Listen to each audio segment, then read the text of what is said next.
Sniegbaltīte un 7 ruķeši. Reiz dzīvoja kāds karalis, kuram bija meita. Princeses āda bija tik balta, kā sniegs, tāpēc visu viņu sauca par Sniegbaltīti. Meitene dzīvoja pilī kopā ar savu ļaunu un skaudīgu pamati. Pamate ik rītu ieskatījās spogulī un tam vaicāja: Spogulīt, kura ir viskaistākā?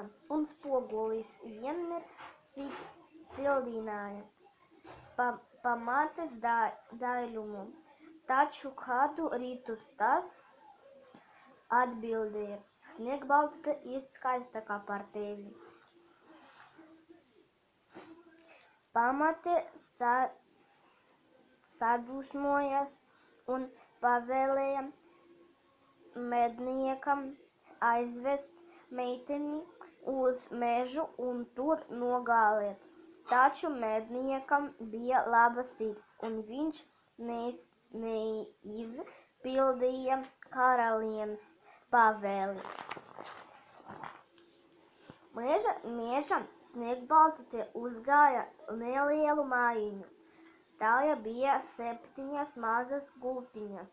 Sniegbaltīte bija tik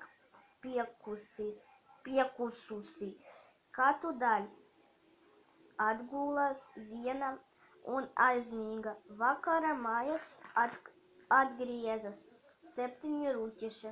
Viņu brīnījās redzot sava maiņa skaistu meiteni.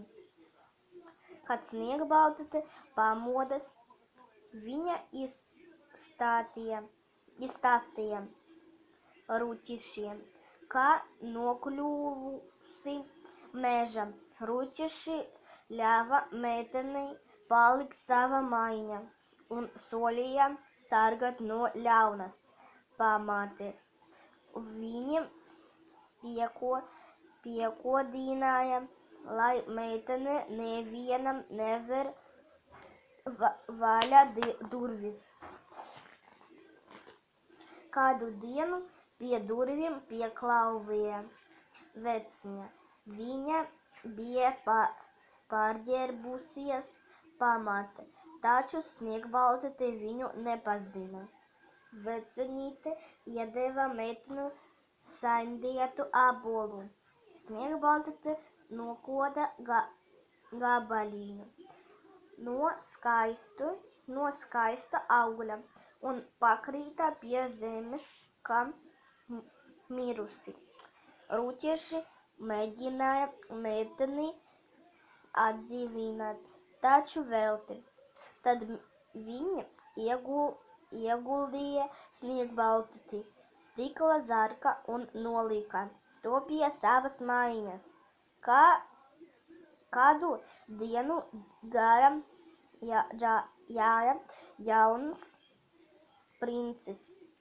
Viņš ieraudzīja guļošo meiteni un pārsteigts.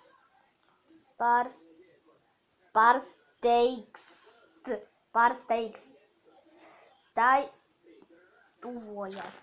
Извиняюсь, просто тяжело читать. Принces pieskāras meitenei un saindēta ābola gabaliņš izkrita viņai no mutes. Sniegbaltīte atdzīvojās un apprecējās ar princi. Viņi dzīvoja ilgi un laimīgi. Сегодня я читала сказку «Белоснежка и 7 гномов». Надеюсь, вам понравилось. Подписывайтесь на канал, ставьте лайки. Всем пока!